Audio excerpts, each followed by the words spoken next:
Introducing my first men's beer line. This soap bar is the turmeric soap bar for the men because, I mean, their skin needs love too, right? So I'm just starting out like I normally would. Well, I didn't show y'all like all the beginning. I had to boil the beer to get all the carbonation and alcohol out before I used it. And I do that with all beer soaps. You kind of have to do it when you're using beer to replace your liquid.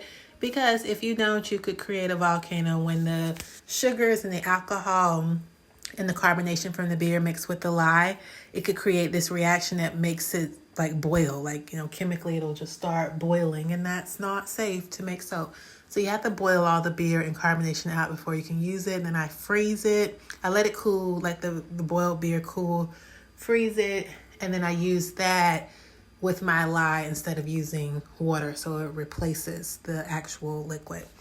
This is scented with crackling birch, which is, I feel like it's a unisex scent. Like it's good for the man, good for the ladies too. I used it in my Simply Turmeric soap bar maybe like a year ago. So I decided to use it with this turmeric bar for the men. And I love it. It's a really nice scent. Like, I really think that it's unisex. I don't know what the rules is for it, but it smells good on everybody. But it's going to work for the men because I was kind of low on men scents because that's not normally what I make. Normally I may have like 1 or 2 soap bars a year for men, which is just not fair. So I decided to do the men right this time, and I created this male beer line. So far there are 3 soap bars in it. I have the indigo, I have the turmeric, and I have the spice, which is like the spice mahogany. You'll see that video as well soon, I think after this one.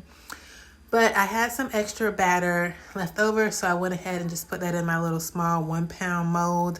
And when it came to texturing this top, I really had no idea what to do. So I just started with this knife, and I was like, immediately, this is ugly, but I gotta keep going because the soap is too thick for me to do anything else. So I just kept going at it, you know, both ways, all around. Like, I really was like, I don't know what I'm doing.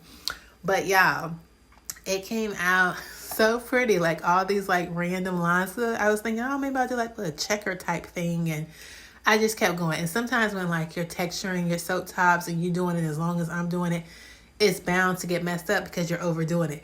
But in my case, it came out perfectly. Hopefully I'll be able to duplicate this because I really, really liked it. And yes, I risked it by like pounding it afterwards to see if those lines would go away, and they did. This is how it looks afterwards. I did spray it with isopropyl alcohol to avoid soda ash. You see how this color changed? You see the color change? And listen, it's going to be another color change because this looks kind of brownish, right? We're going to get that turmeric color at the end. But I let this sit for 24 hours, came back and cut it. I did not use any sodium lactate or table salt. And look at that bar. It is still hard.